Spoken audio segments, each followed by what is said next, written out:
morning. Good morning. I hope everybody's doing good. Welcome to the Coffee and Convo podcast with your man Lyricist. We are going to be talking about some um, some personal things today, but not in one of those gossipy, weird ways of, oh, I got to put this out there because I want people to know my story. No, it's just all about being able to be transparent and open about different things. But before we do that, as you guys can tell, we're making some changes. So we got a brand new intro for the Coffee and Convo podcast. We're working on one for the Lyricist podcast. As I stated, 2025, we are opening up a new studio. So a way to help out other podcasters and anybody that's trying to get into the entertainment industry. So we're going to equip you with not only the tools, but the knowledge as well to move forward. But yeah, I mean, I'm going to um, talk about one of the personal things I want to talk about is how to handle negativity and how to handle adversity. So it doesn't matter, especially if you get into this realm of creation, you are going to have some negative things thrown your way. You're going to have some people that want to offset what you're doing as a creator. Now, I've spent multiple years in the music industry. And in that industry, you have to be tough.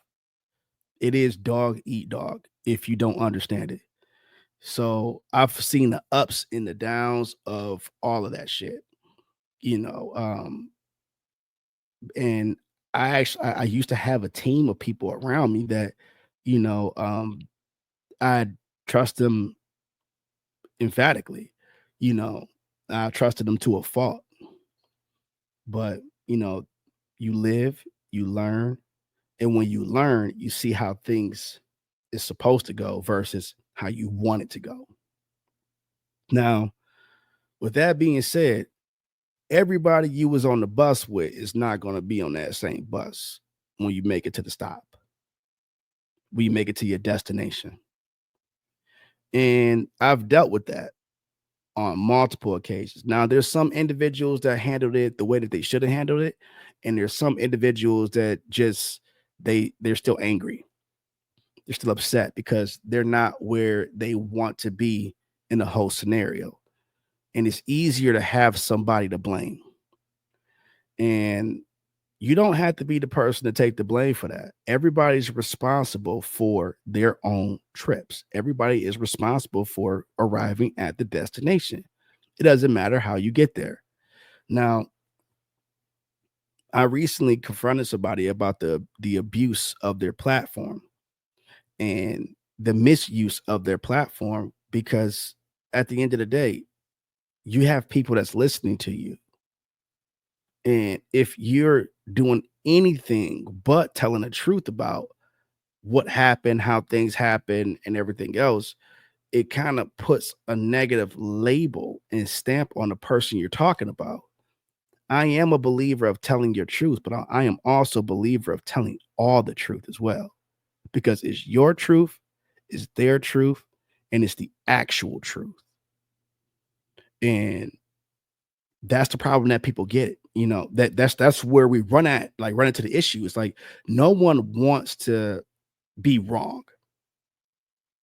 No one wants to be the bad guy. And you have to be okay with being the bad guy if you're telling your truth. And you guys heard me share a lot of my shit. I'm not perfect. Never been perfect. Never played at being perfect. I literally got multiple mixtapes called The Bad Guy. I own my shit. But one thing I hate is to see a person take their story, manipulate it in a way to where it is they're the hero and everybody else is the villain.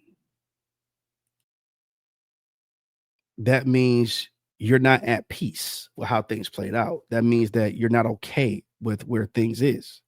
And that's fine. It happens to the best of us. But embracing the darkness is just as important as embracing the light, especially when you have to talk to other people. People want to hear the story. They want to hear the real shit. They want to see and hear how you made it from point A to point Z. That's the most interesting part of the story. So I say that to say this is that, I've come across those individuals that, they tell their version of the story, but the truth always comes out. Oh yeah, he was a terrible guy. He was a horrible person. He was this, he was that, blah, blah, blah. And then the voices of truth always rings through.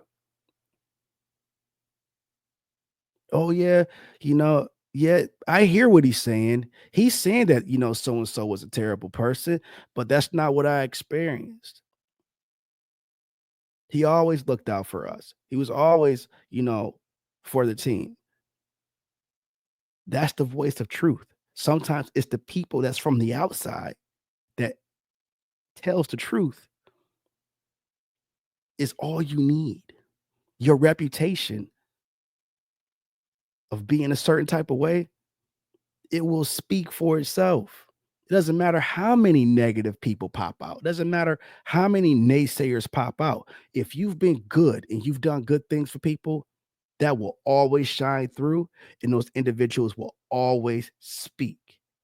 And you will never ever have to defend you, your legacy, and what you stand for, because at the end of the day, the truth always comes out. Let them mudsling. It doesn't matter what they say. They're grasping at straws because they're not where they want to be in life. So they're going to become the naysayer or the villain in the story. Let them be the villain. Let them be the naysayer. They can't really do anything because, you know, they're putting all their energy into toppling what you're trying to do. And that's the part that makes them mad because you win with ease and they're trying to find a way to put another roadblock in front of you, not understanding that they're dealing with a giant. Roadblocks don't matter. You step right over the or right over that shit. It doesn't even matter. Now, I'm not going to say that I'm above petty. I can be petty at times. And I say that shit wholeheartedly. I think because it's a funny trait in people. So it's a funny, undeniable trait to some people. But once you recognize that you've done things that may be perceived as petty, you have to embrace it. That's the darkness.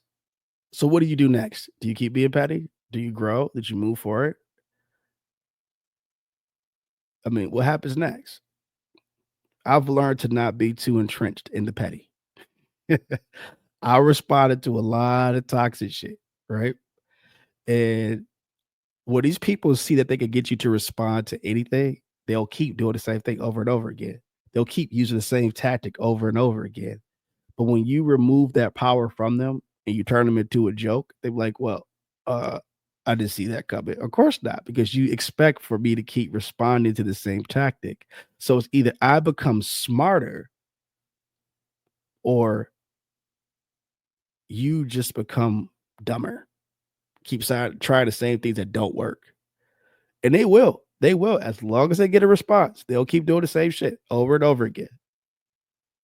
But you don't give them that.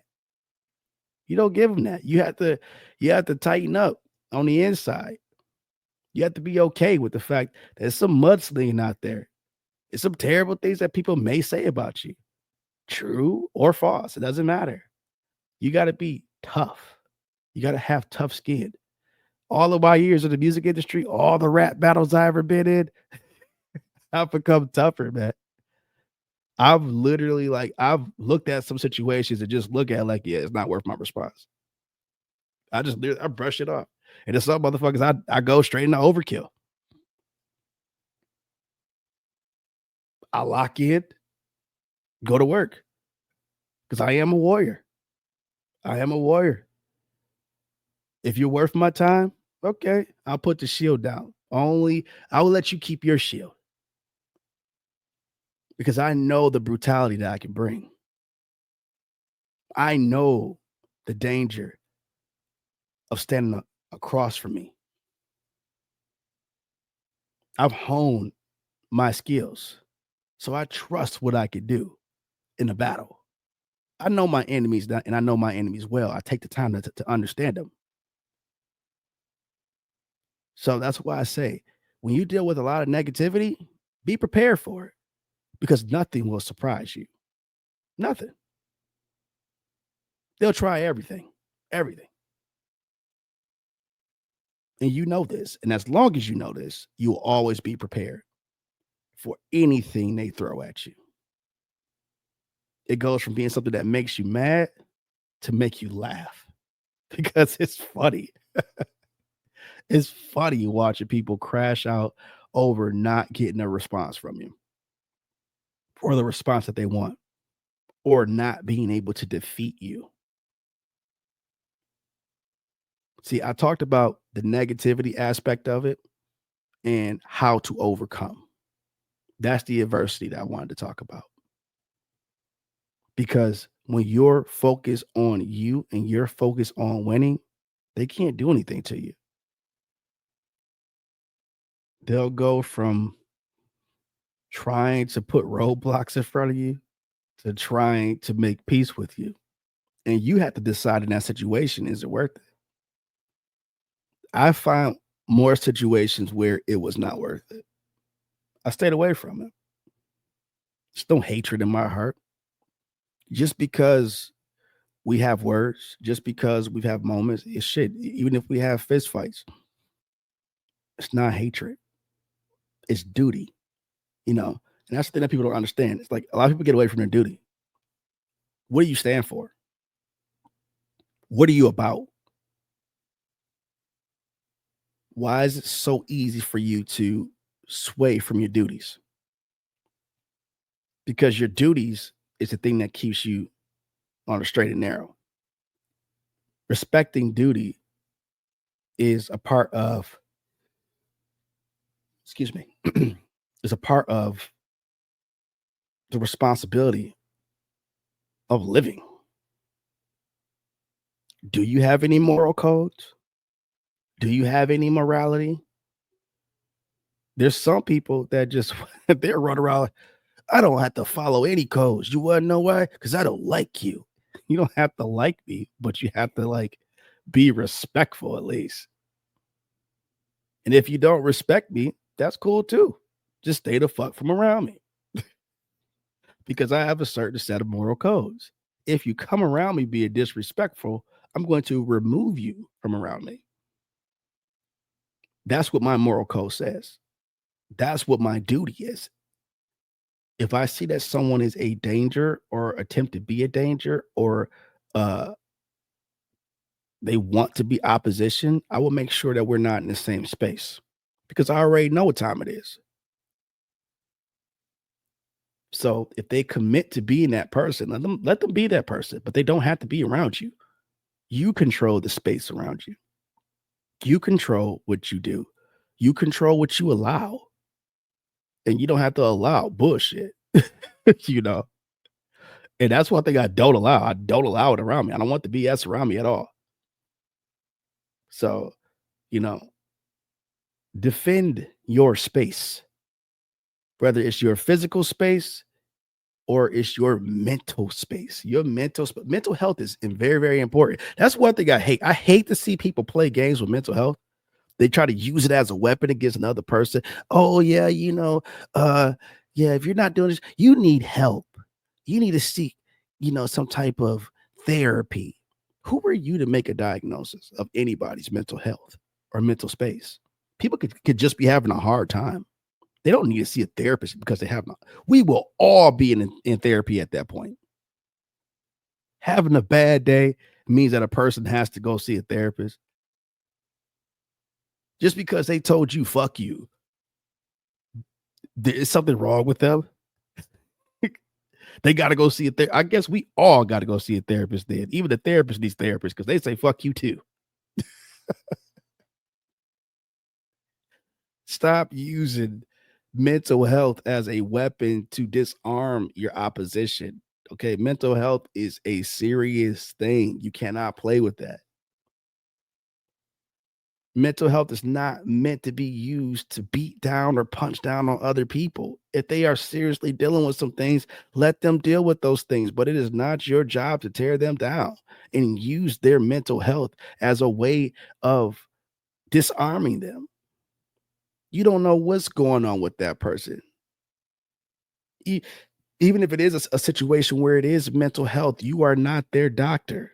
You are not their therapist. You cannot diagnose their problems. I would never tell a person, "Oh, you need to get help because we disagree, because we have an issue.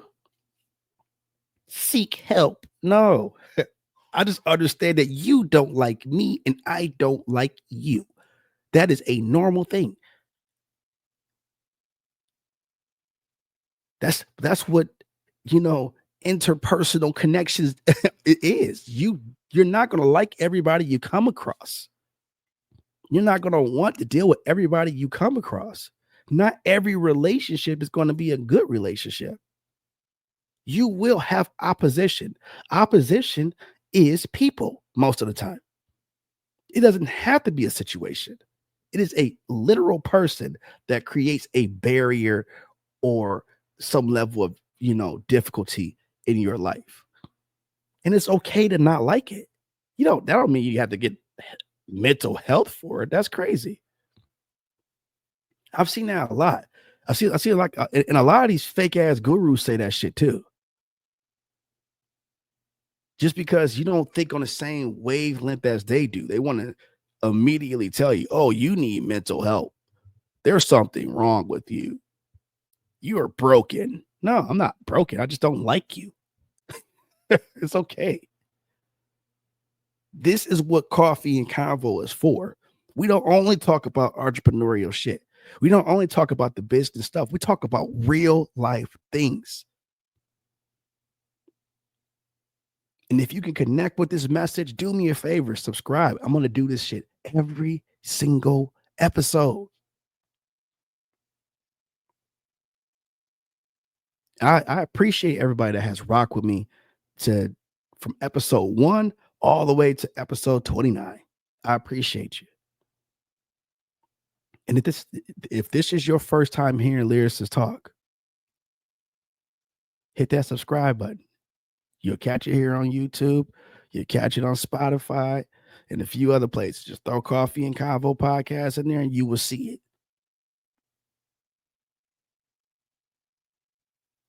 But this is one of the things that I want to tell people. You don't let people diagnose you. Don't let people make you feel like you got mental health issues because you don't agree with them. Not everybody agree. It's okay. It's normal. They can't diagnose you because they don't even know what they are. And those people that try to diagnose you, here's my diagnosis. You're a narcissist. You can't do that. You can't do that. You don't have the skill set to do that. So I tell you, respect yourselves, love yourselves, maintain your mental space and your peace. Don't let anybody take you off your course. Until next episode, y'all, have a good one.